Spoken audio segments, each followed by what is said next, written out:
Hello guys, আসসালামু আলাইকুম। আশা করি সবাই ভালো আছেন। আজকে আপনাদের রান্না করে দেখাবো চিংড়ি মাছের ভুনা। তো চলুন দেখে আসি। প্রথমেই আমাদের চিংড়ি মাছগুলোকে হলুদ মরিচ লবণ দিয়ে ভালো করে মাখিয়ে নিয়ে এরপর গরম তেলে ভেজে নিতে হবে। উল্টিয়ে পাল্টিয়ে ভেজে নিয়ে চিংড়ি মাছগুলোকে নামিয়ে নিতে হবে। এরপর আমরা কয়েকটি পেঁয়াজ কুচি করে ভেজে নিব। পেঁয়াজগুলোকে ভালো করে ভেজে নিতে হবে। পেঁয়াজগুলো যখন বাদামি হয়ে আসবে তখন এর মধ্যে পরিমাণ মতো পানি দিয়ে দিতে হবে।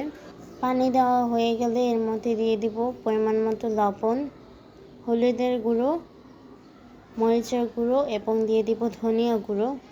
সবগুলো মশলা দেওয়া হয়ে গেলে ভালো করে মিশিয়ে নিতে হবে। এরপর ভালো করে কষিয়ে নিতে হবে।